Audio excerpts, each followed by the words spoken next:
നമ്മുടെ അങ്കമാലിയുടെ മുൻ municipal vice chairman Shri Biju Paulose,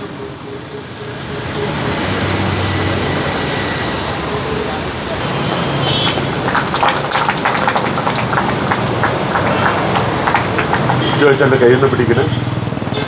ഉപവാസം അവസാനിപ്പിക്കുന്നതിന് നമ്മുടെ പ്രിയ ബഹുമാനപ്പെട്ട സീനിയർ ഫാദർ പോൾ കല്ലൂക്കാരൻ അച്ഛനെയും അങ്കമാലി LF ഹോസ്പിറ്റലിൻ്റെ ഡയറക്ടർ തോമസ് വൈക്കത്ത് പറമ്പിലിന് അച്ഛനെയും രണ്ടുപേരെ കൂടി ക്ഷണിക്കുന്നു. ഒരാൾ മെഡിക്കലുമാണല്ലോ.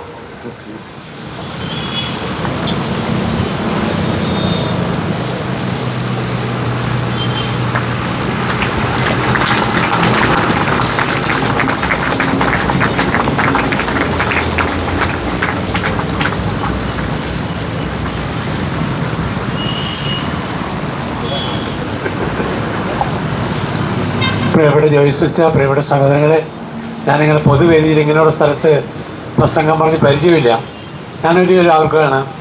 ഒരു 27 വർഷം മുമ്പ് ജോയിസച്ചൻ ഇതുപോലെ ഒരു നിരാഹാര സത്യാഗ്രഹം നമ്മുടെ അങ്കമാലി ടൗണിൽ നടത്തി.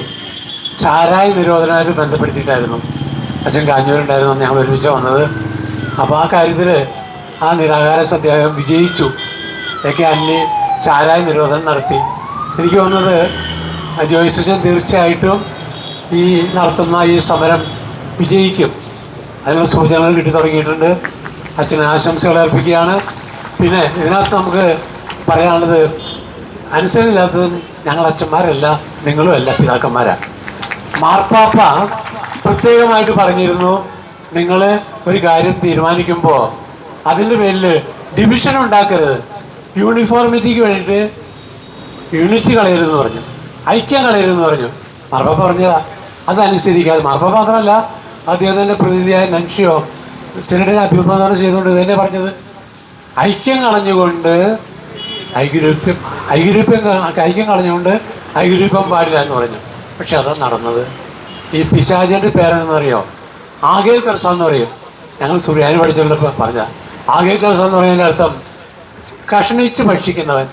പിശാചിന് വലിയ ഭിന്നിപ്പുണ്ടാക്കുന്നതാണ് നമുക്കറിയാതെ. പ്രതീസയിൽ തുടങ്ങിയതാ പരിപാടി. എവിടെയൊക്കെ ഐക്യം തകർക്കുന്നുവോ അത് പിശാചിൻ്റെ പണിയാണ്. ഇന്നലെ നമ്മുടെ യുവജനങ്ങൾ എല്ലാവരും പറഞ്ഞു, പരസ്പരം സ്നേഹിക്കുമ്പോൾ ദൈവം എവിടെയുണ്ട്, വെറുക്കുമ്പോൾ ദൈവമില്ല. അപ്പോൾ ദൈവം ഇല്ലാത്ത ഒരു രീതിയിലേക്കാണ് അനൈക്യം, അന്തചിത്രം ഉണ്ടാക്കുന്ന ഒരു രീതിയിലേക്കാണ് ഇപ്പോഴത്തെ നമ്മുടെ നേതൃത്വം മുന്നോട്ട് പോയിക്കൊണ്ടിരിക്കുക. ഞാൻ നെറ്റി പറയുന്നില്ല. എൻ്റെ പ്രിയപ്പെട്ട ജോയിസച്ചൻ പറഞ്ഞ എൻ്റെ പേര് പറയരുത്, ഇത് എല്ലാവരുടെയും കൂടി ഒരു പ്രസ്ഥാനമാണ്, അച്ഛൻ നിമിത്തമായി തീർന്നുള്ളത്.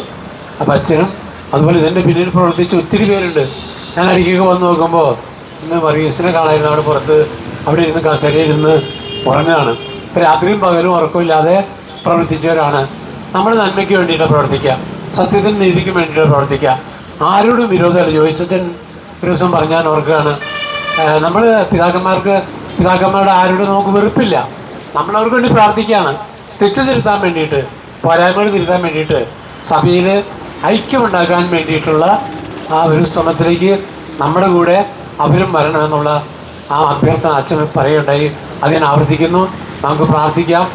നമ്മളെല്ലാവരും ഈശോ പ്രാർത്ഥിച്ചതേ, പിതാവേ ഞാനും അങ്ങും ഒന്നായിരിക്കുന്നത് പോലെ എന്നെ വിശ്വസിക്കുന്നവരൊന്നായിത്തീരണം.